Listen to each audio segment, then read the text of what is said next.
তো আজকে আমি এসেছিলাম কল্যাণী রথতলাতে, যে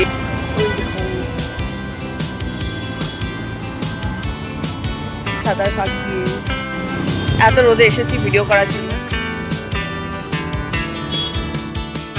তো আজকে আমি এসেছিলাম কল্যাণী রথতলাতে, যে পুজো মণ্ডপটা হচ্ছে সেখানেই তোমাদেরকে দেখাচ্ছি। তাড়াতাড়ি দেখে নাও, প্রচণ্ড রোদ এমনিতে বাড়িতে।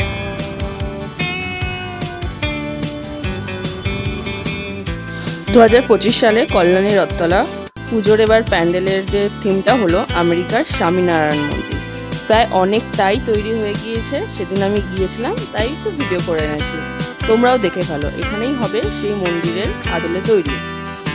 এত রোদে এসেছি ভিডিও করার জন্য। চ্যানেলটাকে কিন্তু সাবস্ক্রাইব করতে একদমই ভুলবে না, আর ভিডিওটা কেমন লাগলো কমেন্টে কিন্তু অবশ্যই জানিও। দুপুরবেলা তো সারাদিন খুবই রোদ থাকে, আর আকাশটাও খুবই সুন্দর ছিল। আর এই দেখো কত উঁচুতে সবাই উঠে বাঁশ বাঁধছে, পুজোর মণ্ডপটা তৈরি করছে। এখনটাই দেখতে গেলে এখন থেকে দূর থেকেই অনেকটাই বড় লাগছে, আর পুরোটা তৈরি হয়ে গেলে পুরো মাঠ জুড়েই হবে, যে আমেরিকার স্বামীনারায়ণ মন্দিরটা যেরকম দেখতে ছিল ওরকমই বানানোর কথা। পুরোটা হলে তবেই বুঝতে পারবো ঠিক কতটা সুন্দর দেখতে লাগছে। তবে এখনও অনেকটাই জায়গা জুড়ে বানিয়ে ফেলেছে অলরেডি। এখনও তো প্রায় 100 থেকে 90 দিন বাকি রয়েছে, তার আগেই এতটা তৈরি হয়ে গিয়েছে। হ্যাঁ, বাস ঠাস এখনও রাস্তায় হয়নি, যেহেতু 100 দিনের মতো বাকি রয়েছে। এখন থেকে ভেবেই দেখো যে কতটা আনন্দ লাগছে। পুজো প্রায় এসেই গেল, আর 90 দিন মতো বাকি, আর তার মধ্যে মাঠের মধ্যে প্যান্ডেলও হয়ে গিয়েছে।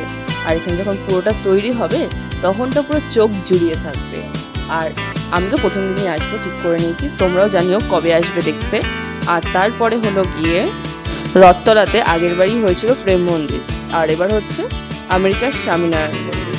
আগের বারও খুব সুন্দর হয়েছিল, আশা করছি এবারও খুবই সুন্দর হবে।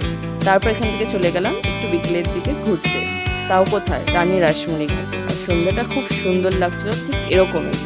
আর তোমাদেরকে মন্দিরটাও দেখাচ্ছি, তোমরা কিন্তু অবশ্যই প্রণামটা করে নেবে এখান থেকে, যারা যেতে পারবে না।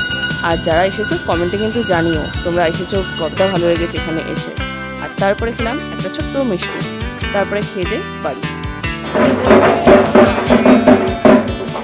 এত রোদে এসেছি ভিডিও করার জন্য। চ্যানেলটাকে কিন্তু সাবস্ক্রাইব করতে একদমই ভুলবে না।